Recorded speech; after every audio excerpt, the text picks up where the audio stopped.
디모데후서 3장 16절 그 말씀을 보면 모든 성경은 하나님의 감동으로 된 것으로 라고 이렇게 말씀합니다.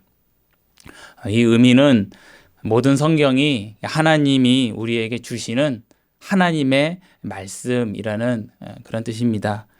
물론 모든 성경마다 인간 저자가 있고 그리고 성경마다 그 인간 저자의 어떠한 특성들이 묻어납니다. 그럼에도 모든 성경이 하나님의 말씀인 이유에 관하여서 하나님께서 베드로후서 1장 21절 이렇게 말씀하십니다. 예언은 언제든지 사람의 뜻으로 낸 것이 아니요 오직 성령의 감동하심을 받은 사람들이 하나님께 받아 말한 것임이라 라고 합니다. 그래서 예언은 하나님의 말씀을 가리킵니다. 성경 말씀은 인간 저자가 하나님의 말씀을 받아쓰기를 한 것이 아니라 하나님이 성령의 감동을 통해 그 인간 저자를 특별하게 인도하셔서 그들이 자기 언어로서 바로 하나님의 말씀을 오류 없이 온전히 담아내게 하신 것입니다. 아주 비밀하고 특별한 섭리지요. 그러므로 신자인 우리, 하나님의 자녀인 우리가 이 성경 말씀이 우리의 구원을 위한 아주 충분하고 또 완전한 진리임을 우리가 인정하며 그 말씀을 우리 자신에게 언제나 이게 적용하여서 우리가 유익을 얻어야겠습니다. 오늘 설교 본문인 이 로마서는 사도 바울을 통하여 로마 교회와 모든 시대의 신자들에게 주시는 하나님의 그런 말씀입니다. 로마서에서 사도 바울은 하나님에게서 받은 그 복음을 로마 교회에 소개하고 있습니다. 복음은 우리 성도님들 아시다시피 기쁜 소식, 또 좋은 소식이라는 그러한 의미인데 왜 인간에게 이 복음이 필요합니까? 하나님은 거룩하시고 의로우신데 또 선하신데 그 하나님은 인간을 하나님의 형상대로 창조하셨습니다.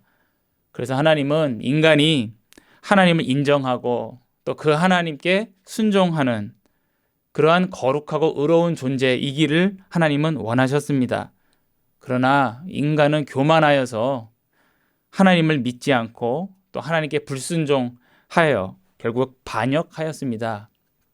하나님께 대한 불순종, 이것을 성경에서는 죄라고 하고 또 불이라고도 합니다.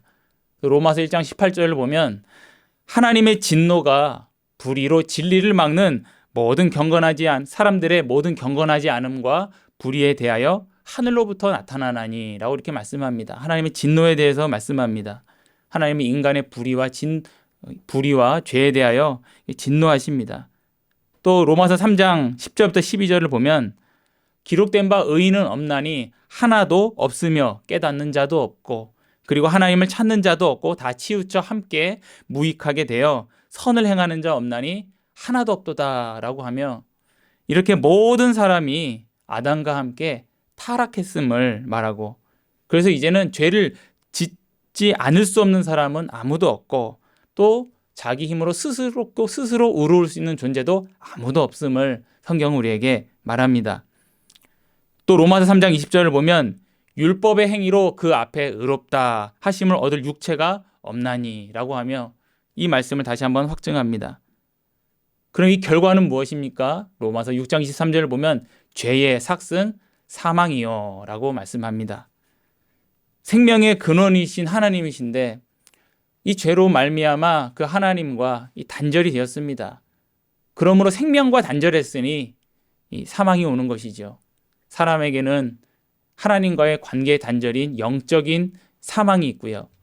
그리고 육적인 사망이 있고요. 그리고 영원한 사망이 있습니다.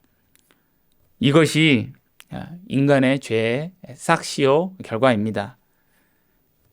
이처럼 인간은 자기 죄로 인하여 하나님의 진노 아래에 있으나 자기 힘으로는 그 진노에서 벗어나 하나님 보시기에 의를 행할 수가 없습니다. 모든 인간이 다 이러한 처지에 있습니다. 그러기에 기본이 하나님의 진노 아래요. 또 사망이니 어떤 소식도 사람에게는 기쁜 소식이라고 할 수가 없겠습니다. 그러나 하나님이 이러한 죄인에게 오늘 말씀에 복음을 주십니다. 그 복음은 바로 하나님의 아들 예수 그리스도를 믿음으로 하나님에게서 의롭다 여김을 받는다는 그 소식입니다. 하나님은 이러한 죄인의 구원을 위해서 하나님의 영원하신 아들, 바로 그를 예수 그리스도를 사람의 아들로 이 세상에 보내셨습니다. 그가 바로 참 하나님이시며 참 사람이신 그리스도신데, 이 예수 그리스도는 우리의 구원을 위해서 우리를 대신해 하나님의 그 모든 율법에 완전히 다 순종하시되 십자가에 죽기까지 복종하셨습니다. 즉 완전한 순종을 하셨습니다. 그걸 하나님께 드리셨습니다. 그리고 우리를 대신하여 하나님께 완전한 순종을 드리신 그 예수님 자신이 하나님께 우리를 위하여 드려지는 그 화목 제물이십니다. 로마서 3장 25절 보면 이 예수를 하나님이 그의 피로써 믿음으로 말미암는 화목 제물로 세우셨으니라고 했습니다. 화목 제물은 바로 하나님과 화평하기 위하여, 화목하기 위하여 드려지는 제사입니다. 하나님은 예수님의 이 화목 제사를 받으심으로 죄인인 우리에 대한 진노를 거두십니다. 그리고 예수님은 십자가에서 죽기까지 복종하심으로 하나님께 드리는 이 화목 제사이신데, 예수님은 이 완전한 순종의 제사를 통하여 우리의 구원을 위한 모든 의의를 다 이루셨습니다. 예수님은 이 예수 그리스도가 죄인의 구원자이심을 믿는 자들에게는 예수님이 다 이루신 의가 바로 그 죄인의 의가로 그렇게 여겨주십니다. 그 로마서 3장 22절에 예수 그리스도를 믿음으로 말미암아 모든 믿는 자에게 미치는 하나님의 의니 차별이 없느니라 라고, 모든 믿는 자에게 그리스도께서 다 이루신 의를 하나님께서 그의 것으로 여겨주심을 오늘 성경이 우리에게 말씀합니다.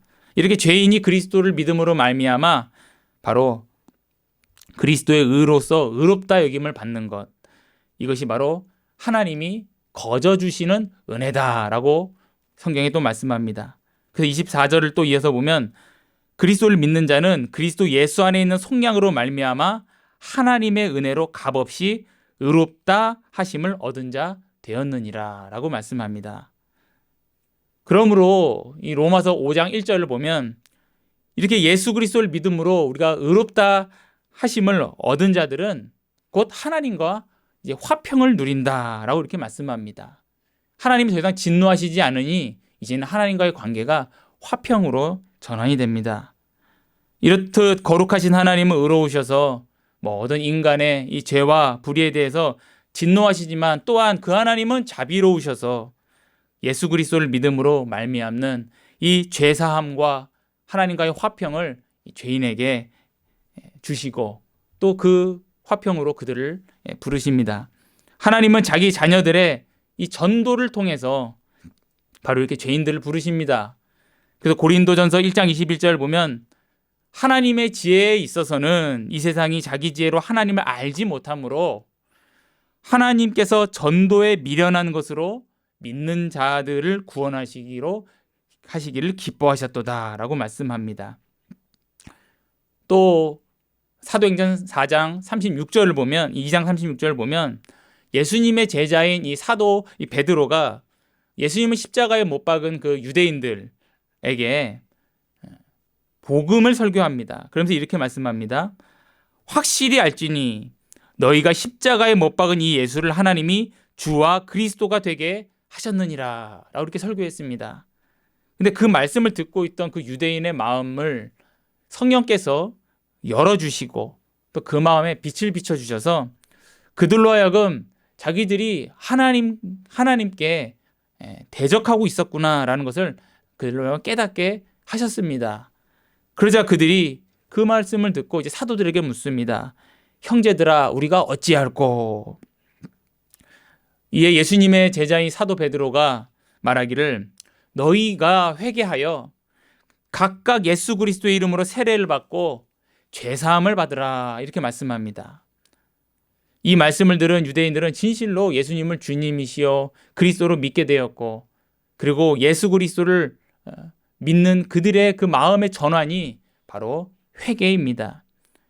회개는 물론 본질상 삶의 변화를 수반하는 것이지만 그러나 무엇보다도 그것은 행실의 전환 이전에 마음의 돌이킴이 우선이고 그것이 근본입니다. 하나님을 멀리하고 심지어 대적했던 그 마음을 이제 하나님께로 향하여 돌이켜 그 하나님께 순종하는 마음을 품게 되는 것이 회개입니다. 바로 이런 믿음의 회개를 하나님이 주십니다. 이렇게 예수님을 믿은 유대인들은 그리스도 안에서 하나님으로부터 이게 죄사함을 받고 하나님과 화평한 자들이 되었고, 이렇게 예수님을 믿은 유대인들은 그리스도 안에서 바로 하나님으로부터 죄사함을 받아 이제 교회의 교인이 됩니다. 그래서 이제 사도들의 가르침을 받고 이제 성찬의 떡을 같이 떼는 것입니다. 오늘도 하나님은 마음으로부터 하나님을 떠나 이 불의의 길을 가는 자들을 그리스도 안에서 하나님과의 화평으로 부르고 계십니다. 사도 바울은 이렇게 예수 그리스도를 믿는 자가 그리스도의 의로 말미암아 하나님 앞에 의롭다 여김을 받고 그리고 하나님과의 화평을 누리는 은혜로 들어갔다, 이렇게 말씀합니다. 신자가 하나님과 누리는 화평은 이제 하나님께로부터 그 진노를 받지 않는 그 상태만 가리키는 것이 아니라 더 나아가서 그 하나님과 이 사랑의 교제를 회복하는 것을 의미합니다. 이런 점에서 성경을 보면 그리스도 안에서 있는 우리에게 하나님은 이제 우리 아버지라고 알려주시고, 그리고 우리는 그리스도 안에서 하나님께 대하여 하나님의 자녀라고 이렇게 말씀합니다. 부모는 힘껏 이 자녀의 유익을 위해 좋은 것을 준비하고 제공을 해줍니다.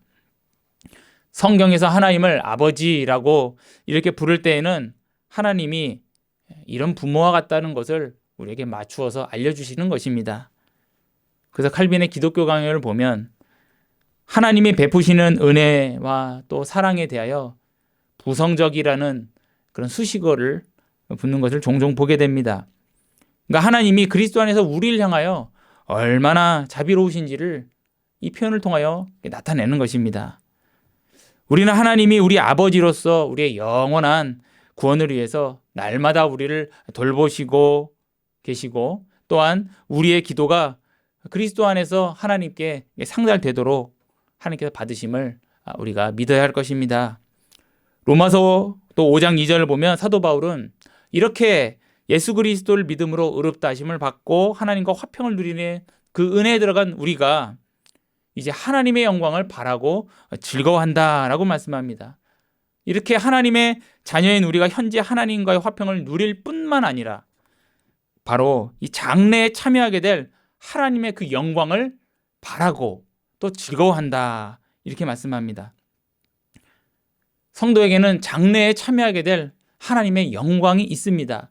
그래서 성경이 우리에게 약속합니다. 고린도전서 3장 18절에 우리가 다 수건을 벗은 얼굴로 거울을 보는 것 같이 주의 영광을 보매 그와 같은 형상으로 변화하여 영광에서 영광에 이르니 곧 주의 영으로 말미암음이니라 라고 말씀합니다. 이것은 마지막 때의 종말 구원의 완성을 말하는 것입니다. 우리가 거울을 보는 것처럼 그리스도를 본다라고 말씀하고, 그 주의 영광을 우리가 보매 우리가 그와 같은 형상, 바로 그리스도의 형상으로, 그리스도의 그 온전한 형상으로 더 이상 이제 죄가 없고 그리고 오직 하나님을 영화롭게 하는 그러한 존재로 우리가 변화하여 영광에서 영광의 이름을 성경이 우리에게 말씀합니다. 그러니 이 구원의 완성은 하나님의 자녀인 우리에게 하나님께서 주시는 약속입니다. 오늘 지금 약속으로 주어졌습니다. 그래서 약속은 곧 우리에게 바랄 거리, 즉 소망거리입니다. 성경에서 말하는 소망은 내가 무언가 자의적으로 바라는 것이 아니라 바로 하나님의 이 객관적인 약속에 근거한 마땅히 바라야 할 바입니다. 하나님의 약속이 없는데 내가 자의적으로 바라는 것은 헛소망입니다. 그러나 하나님이 우리에게 이 하나님의 영광을 오늘 성경 말씀을 통해서 약속해 주셨습니다. 그렇기 때문에 우리가 그 영광을 바라는 것은 참 소망입니다. 왜냐하면 하나님은, 약속하신 이 하나님은 참되시고 그리고 반드시 그 약속을 지키시는 신실하신, 그래서 미쁘다는 것은 이제 믿을 만하다 이런 의미인데, 그 미쁘신 하나님이기 때문에 그러합니다. 데살로니가 전서 5장 14절 보면 너희를 부르신 이는 미쁘시니 그가 또한 이루시리라 라고 말씀합니다. 하나님이 부르셨으면 이루신다는 것입니다. 하나님이 부르셨으니 하나님이 그 구원도 이루어 주신다는 것입니다. 이렇듯 하나님은 뜻하신 바가 있어서 부르시면 반드시 그 부르심의 목적도 반드시 이루십니다. 하나님은 우리를 하나님의 영광에 참여하게 하기 위해서 오늘 말씀처럼 우리를 불러주셨습니다. 히브리서 10장 23절 보면 약속하신 이는 미쁘시니 우리가 믿는 도리의 소망을 움직이지 말며 굳게 잡고 라고 말씀합니다. 하나님이 약속하셨고 또 그 약속하신 분은 미쁘시기 때문에 그 약속한 바, 그 믿는 도리의 소망을 움직이지 말고, 즉 믿음이 흔들리지 말고 굳게 잡아라 라고 성경이 우리에게 지금 권면하고 있습니다. 하나님이 약속하신 것을 우리가 바라지 않는다면 그건 바라도 되고 안 바라지 않아도 되고 이런 것이 아니라 하나님이 약속하신 것은 반드시 소망하라고 주신 것입니다. 그러므로 하나님이 약속으로 주신 것을 바라지 않는다면, 그것을 전혀 귀중하게 여기지 않고 있다면 그거는 불신앙이 됩니다. 그래서 하나님의 약속의 성취를 소망하지 않으면 우리의 영혼은 흔들립니다. 왜냐하면 하나님의 약속의 성취를 소망하지 않는다는 것은 하나님이 내게 주신 그 믿음을 사용하지 않는다는 것이며, 이는 곧 믿음의 쇠약으로 이어집니다. 우리가 근육도 사용하지 않으면 점점 약화되고 또 근육량도 줍니다.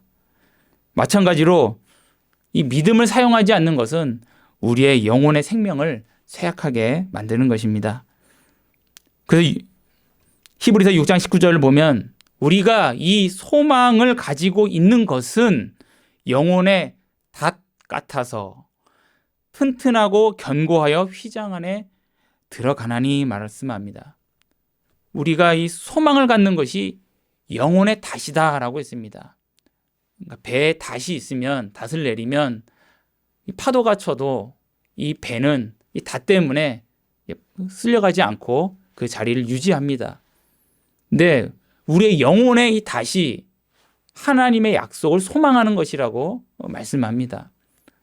즉 우리가 이 땅에, 지상의 삶을 살 때에 하나님이 약속하신 바를 바라고 즐거워하지 않으면 영혼의 닷을 내리지 않고 걷어 올려서 이 세상의 파도에 휩쓸려 가는 것과 같다는 것이지요. 그러므로 약속을 이루시는 그 미쁘신 하나님을 우리가 믿고 또 그 약속의 성취를 우리가 소망하며 즐거워해야겠습니다. 그것이 우리가 이 땅에서 믿음으로 하나님 앞에 나아가고 사는 삶입니다. 그런데 성경을 보면 하나님의 자녀인 우리가 소망 가운데 즐거워하는 것이 단순히 어떤 일시적인 것이 아닌 것을 말씀합니다. 로마서 5장 3절 보면 다만 이뿐 아니라 우리가 환난 중에도 즐거워하나니 라고 말씀합니다. 하나님의 영광을 소망함으로써 가지게 되는 이 즐거움은 영속적이고 또 견고해서 이 지상의 삶에서 겪는 환난도 그 즐거움을 꺾지 못한다라는 말씀입니다. 왜냐하면 그 미쁘신 하나님이 자기가 택하시고 부르신 자기 자녀들의 믿음을 끝까지 붙들어 주시기 때문에 그렇습니다.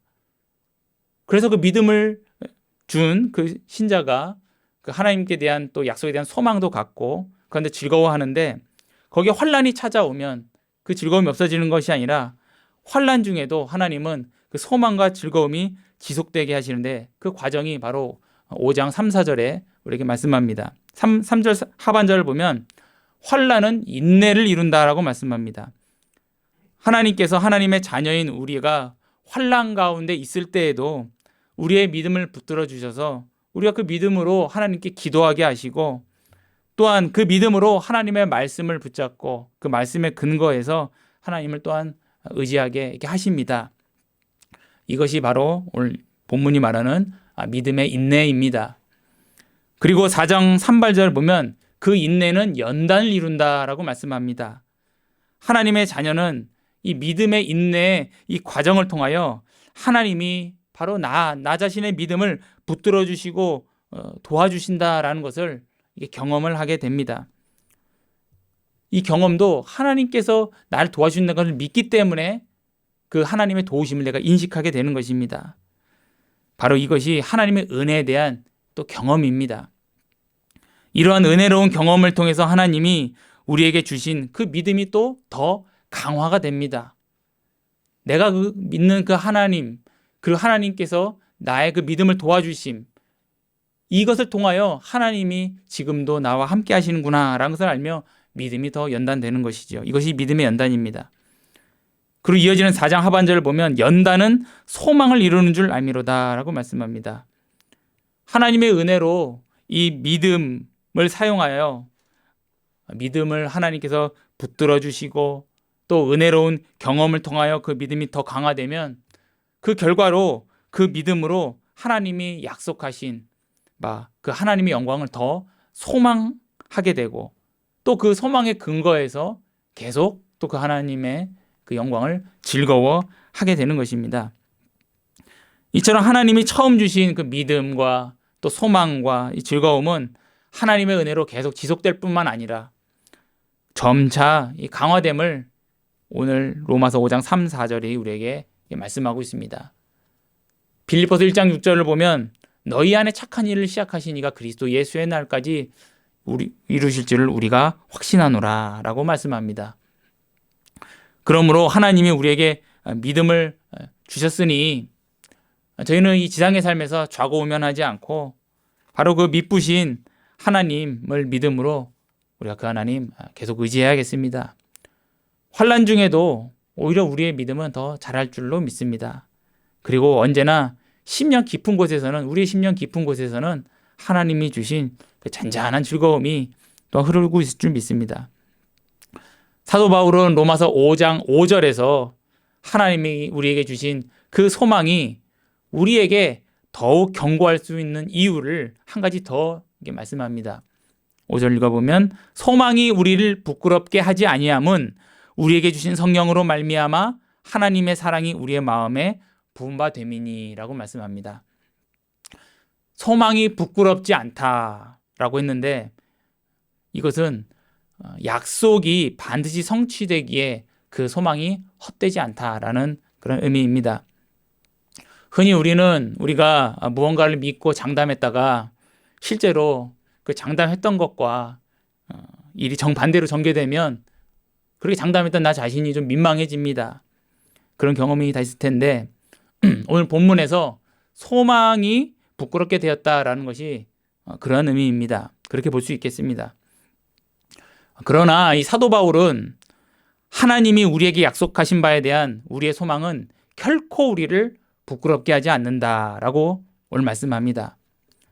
하나님의 자녀인 우리가 하나님이 주신 소망 때문에 부끄럽게 되지 않는 그 이유는 근본적으로 그 하나님이 미쁘시기 때문에 그렇습니다. 그 하나님이 신실하시기 때문에 그렇습니다. 그 하나님이 참되시기 때문에 그렇습니다. 하나님은 참되시고 미쁘시고 또 신실하시기에 앞서 말씀드렸듯이 약속하신 것 반드시 이루십니다. 그러므로 우리를 위한 그 하나님의 약속은 참되고 또 우리가 그 약속 성취를 소망하는 것은 선하고 마땅한 바입니다. 하나님은 하나님의 자녀인 우리가 그 약속을 그 소망을 계속 지속시켜 주시기 위해서 또 그뿐만 아니라 그걸 더 증진시켜 주시기 위해서 환난 가운데서도 그 환난이 협력하여서 우리의 소망을 더 이루게 하도록 일하심을 우리로 하여금 경험하게 하는데요.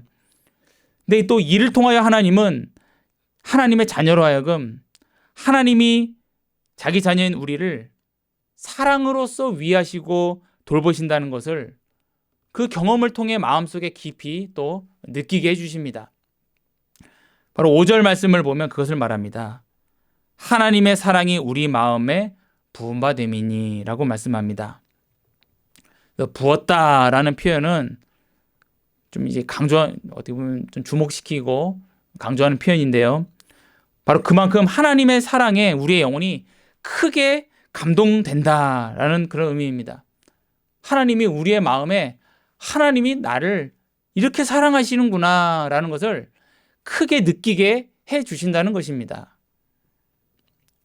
중요한 것은 이 하나님의 사랑을 우리가 이렇게 경험하게 되는 그 방법이 오늘 말씀해 보면 우리에게 주신 성령으로 말미암아라고 이렇게 말씀합니다. 바로 성령 하나님의 이 주된 사역은 바로 하나님의 말씀 우리가 믿게 하시는 것입니다. 진리의 영이십니다. 그러므로 우리가 하나님의 사랑을 경험하는 방법은 바로 그 성령 하나님께서 주시는 그 믿음입니다. 믿음으로 하나님의 사랑을 우리가 경험을 합니다. 하나님의 사랑을 경험하기 원하십니까? 그렇다면 하나님의 사랑에 관한 그 말들을 아무리 우리가 많이 들을지라도 만약 내가 그 하나님의 사랑을 믿지 않으면 그 사랑은 우리가 경험할 수가 없습니다. 그러므로 하나님의 말씀하시는 우리를 향한 이 사랑, 하나님의 사랑을 우리가 믿어야 되겠습니다. 로마서 5장 6절 8절에서 사도 바울은 하나님이 우리에게 주신 그 하나님의 사랑의 가장 명확한 증거를 제시해 줍니다. 제가 읽어보면 우리가 아직 연약할 때의 기약대로 그리스도께서 경건하지 않은 자를 위하여 죽으셨도다. 의인을 위하여 죽는 자가 쉽지 않고 선인을 위하여 용감히 죽는 자가 혹 있거니와 우리가 아직 죄인 되었을 때에 그리스도께서 우리를 위하여 죽으심으로 하나님께서 우리에 대한 자기 사랑을 확증하셨느니라 라고 말씀합니다. 오늘 이 말씀 서두에 보면 우리가 아직 연약할 때라고 합니다. 이것은 우리가 그리스도를 믿기 전에 그리스도 밖에 있어서 하나님 보시기에 선을 조금 더 행할 수 없었던 그 상태, 바로 영적으로 무능한 상태, 6절 말씀에 따르면 경건하지 않은 상태, 그때를 말합니다. 다른 말로 하면 8절 상반절처럼 우리가 아직 죄인 되었을 때를 말합니다. 바로 그때 하나님께서는 우리를 위하여 예수 그리스도를 죽게 하셨다라고 말씀합니다. 예수님이 우리를 위하여 죽으신 것이 얼마나 놀라운 하나님의 사랑인지를 7절이 더 말하는데 바로 의인을 위하여 죽는 자가 쉽지 않고 선인을 위하여 용감히 죽는 자가 혹 있거니와 이렇게 말씀합니다. 그러니까 세상 사람들도 매우 드물긴 하지만 소위 숭고한 희생을 한다는 것입니다. 매우 드물지만 있긴 있는데 근데 그 희생조차도 그만한 가치가 있을 때 한다는 것입니다. 바로 의인이나 선인을 위해서는 그렇게 희생한 경우가 적지만 있다는 것입니다. 그러나 그 누구도 흉악범을 위해서는 자기 생명을 희생하지는 않습니다. 최소한 자기 생명의 그 존엄을 알기 때문에 헛되이 버리지는 않는다는 것입니다. 근데 더군다나 자기의 하나밖에 없는 외아들을 누가 그런 흉악범을 위해서 내주겠습니까? 그건 더 내 생명뿐만 아니라 자기 사랑하는 자식은 더 안 되죠. 그런데 이렇게 이해할 수 없는 일을 하나님이 하셨다 오늘 말씀합니다. 8절을 보면 우리가 아직 죄인 되었을 때에 죄인에게 그리스도께서 우리를 위하여 죽으심으로 하나님께서 우리에게 대한 자기 사랑을 확증하셨느니라 라고 말씀합니다. 우리가 죄인이어서 우리를 위하여 희생하는 것은 정말 값어치가 없는 것인데 정말 이것은 있을 수가 없는 일인데 하나님께서 자기 하나밖에 없는 아들을 죄인인 우리를 위해서 주셨다 이렇게 말씀합니다. 그리고 이것이 우리에게 대한 하나님의 사랑의 확증이다 이렇게 말씀합니다. 더 이상 하나님의 사랑에 대해서 우리가 더 논증할 수가 없고 더 설명할 수가 없습니다. 이것을 믿어야 합니다. 이것을 믿을 때 우리는 그 하나님의 사랑을 비로소 경험을 하게 됩니다. 우리가 하나님을 사랑해서 하나님이 우리를 사랑하신 것이 아니라 하나님이 먼저 우리를 사랑하셨습니다. 그리고 우리가 이 상상할 수 없는 이 사랑, 자기 독생자를 바로 죄인을 위하여 죽게 하시는 이 사랑으로 하나님이 우리를 사랑하셨습니다. 요한복음 3장 16절, 하나님이 세상을 이처럼 사랑하사 독생자를 주셨으니 이는 저를 믿는 자마다 멸망치 않고 영생을 얻게 하려 하심이니라. 하나님의 사랑이라고 했습니다. 그것이. 그리고 요한일서 4장 9절 10절을 보면 하나님의 사랑이 우리에게 이렇게 나타난 바 되었으니 하나님이 자기 독생자를 세상에 보내심은 그로 말미암아 우리를 살리려 하심이라. 사랑이 여기 있으니 우리가 하나님을 사랑한 것이 아니요 하나님이 우리를 사랑하사 우리의 죄를 속하기 위하여 화목제물로 그 아들을 보내셨음이라 라고 말씀합니다. 사랑이 여기 있으니, 다른 데서 하나님의 사랑을 찾지 말고 그리스도께서 나를 위하여, 죄인인 나를 위하여 십자가에 달려 죽기까지 복종하시고 그 아들 하나님 아버지가 주셨다. 이것이 하나님의 사랑이다라고 우리에게 말씀하고 있습니다. 하나님의 사랑의 확증이요, 이것이 하나님의 사랑이다라고 말씀합니다. 우리가 믿을 말씀이 이 말씀입니다. 이것보다 더 확실한 증거가 어디 있겠습니까? 이 사랑을 우리가 경험하기 원한다면 이를 위하여 자기 아들을 보내신 이 하나님의 사랑을 믿으시기 바랍니다. 이 사랑을 믿는 가운데 하나님께서 오늘 이 말씀처럼 이 사랑을 우리의 마음에 성령을 통하여 부어주신다고 하셨습니다. 믿음으로 이 성령이 통하여 우리의 마음에 부어진 바 됩니다. 즉 사랑을 경험하게 됩니다. 충만히 우리가 감동받게 됩니다. 하나님이 부어주신 이 사랑을 믿음으로 이 사랑에 충만히 젖어서 사실 수 있기를 바랍니다. 그 가운데 하나님께서 또 우리의 믿음을 더 붙들어 주시고 그리고 우리로 하여금 믿음을 더 자라게 하실 줄로 믿습니다. 기도하셨습니다. 거룩하고 자비로우신 하나님 아버지, 하나님께서 우리에게 하나님의 영원한 영광에 대한 약속을 주시며 그 아들을 아끼지 않고 보내주셨고, 이 죄인이 우리의 그 아들을 아끼지 않고 보내주신 것이 하나님의 사랑의 확실한 증거이며 확증이라고 그리고 오늘 말씀해 주셨습니다. 오늘 저희가 하나님께서 주신 그 믿음으로 이 사랑을 묵상하며 또 이 사랑을 믿습니다. 저희로 하여금 이 사랑에 젖어 살게 하시고 이 믿음으로 저희의 소망이 더 커지게 하여 주시며 이 믿음으로 더 믿음이 자라게 하여 주시옵소서. 그래서 이 땅에서 이 믿음 가운데 하나님 온전히 예배하는 예배자로 살게 하시고 또 하나님께 온전히 영광 올리게 하시며 이 땅에서 소망 가운데 즐거워하며 천성까지 이어질 수 있도록 저희 붙들어 주시옵소서. 감사드리며 살아계신 예수님의 이름으로 기도 올리옵나이다. 아멘.